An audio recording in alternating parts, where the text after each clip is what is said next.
Кемин райондук аймактык ооруканасында терапиялык, инфекциялык, хирургиялык, төрөт жана реанимациялык 5 клиникалык бөлүм бар. Оорукана 1991 жылы 85 ооруканага ылайыкташтырылып курулган. Мекемеде 17 дарыгер, 49 медайым, 47 кенже персонал бейтаптарга кызмат көрсөтөт. Оорукананын башкы корпусун оңдоп түзөөгө республикалык бюджеттен 22 миллион 400 миң сом бөлүнгөн. Учурда инфекциялык бөлүмдө ремонт иштери жүрүп жатат. Заводтон алып по заказ менен. То есть оригиналында вот такой стекло болуш керек, э? Да, оригиналда бул. Когда включаете, вот здесь можно регулировать подачу кислорода жидкого. Кемин районунда 54 миңге жакын адам жашайт. Райондук ооруканада орундуктардын жетишсиздиги пандемия учурунда байкалган.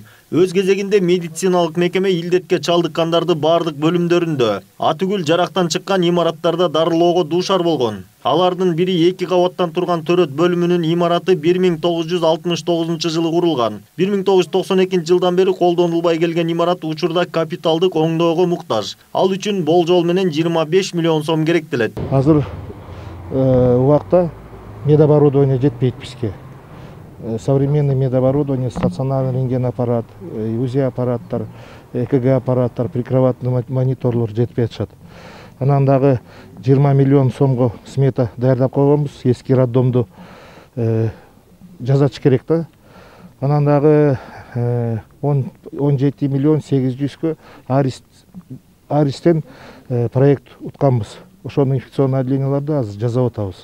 Ошол эле проблемаларда бизге проблема көбүнчө медоборудование, анан социальное жилье медработниктерге. Райондук ооруканада кадрлар жетиштүү, бирок башкы маселе дарыгерлерди турак жай менен камсыздоо. Бул көйгөйдү чечүү үчүн шарттарда бар десек болот. Анткени ооруканадан анча алыс эмес жерде Союз мезгилинде курулган 5 кабаттуу имарат турат. 30 жылдан бери бош турган имарат мурдагы линолеум заводуна таандык. Объектини мамлекет өз балансына өткөрүп алуу иштерин жүргүзүүдө. Ошол үйдү деген мен ойлойм азыр соттошоттур, чечип алышса ушу акимиятка да жардам беришип, анан ал маселени деген именно социалдык муктаж болгон биздин докторлор менен дарыгерлерибизге бере турган, анан мамлекеттик кызматта көп жылдан бери иштеп жүргөн биздин жарандарыбызга кеминде иштеп жүргөн мен ойлойм мамлекеттик кызматкерлерге берилиш керек. Ушуна бир социалдык проекттерге мамлекет өкмөт өз тарабыбыздан кол сунуш керекпиз. Элвира Сурабалдиева жумушчу сапарында Чүй районунун аймактык ооруканасына да барды. Ооруканада да эки чоң маселе бир нече жылдан бери чечилбей келет.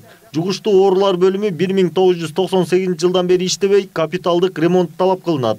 Экинчиси жүк ташуучу лифт 34 жыл мурда эле жарактан чыгып калган. Оор абалда кайрылган бейтаптарды 3-чү кабатка дарыгерлер өздөрү көтөрүп чыгууга аргасыз болуп келишет. Эки көйгөйдү чечүү үчүн 20 миллион сомго жакын акча каражаты керектелет. Бул анткени элдин Чүй районунун талабы болуп атат да, анткени көйгөйлөр, инфекционный оорулар келгенде бизге аябай кыйналып калып атабыз. Бул ооруларды биз или Токмокко или Бишкекке жөнөтүп калып атабыз да.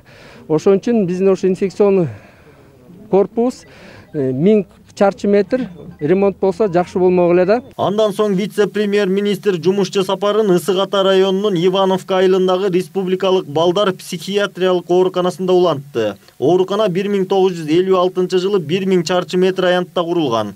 Жарым кылымдан бери бир дагы жолу капиталдык ремонттон өткөрүлгөн эмес. Учурда мекемеде болгону 8 бала дарыланат. Имарат өтө чоңдук кылат. Сурабалдиева оорукананы Бишкек шаарына которуу маселесин иликтеп чыгууну тиешелүү кызматкерлерге тапшырды. Бюджети 7 миллион 500, 8 миллиондой чыгып атыптыр. Ошол 8 миллиондук бюджетке эми өзүңөр ойлосоңуздар, 8 баланы кармаган 20 бала болсо деле бир нече миңдик квадратный метр территорияда мындай мамлекеттин каржылоосу мындай чектешилип мындай кыйын убакытта деген мен ойлойм рационалдык каражатты рационалдык пайдалуу, имараттарды, помещенияларды рационалдык пайдалануу маселесин көтөрүп атабыз. Алдыда республикалык балдар психиатриялык ооруканасынын имаратын ден соолугунан мүмкүнчүлүгү чектелген балдар үчүн реабилитациялык борбор катары кайра түзүү маселеси каралат. Аны ишке ашырууга 2 жуманын ичинде атайын комиссиялык топ түзүлөт. Бул маселени сөзсүз түрдө өкмөттөн биз өзүчө сүйлөшүп алдык, жолугуп, анан өзүнүн жолдорун таап 1-2 варианттар чыгып атат, ошону караштырабыз да, анан аракет кылып, мен ойлойм буну чечүүгө мындай мүмкүнчүлүк бар. Жумушчу сапардын негизги максаты медициналык мекемелердин актуалдуу жана курч көйгөйлөрү менен жеринде таанышуу, саламаттык сактоо тутумун күчтөндүрүү жана тармакка артыкчылыктуу маани берүү. Айдар Темиралиев, Жантай Макенов, Пирамида.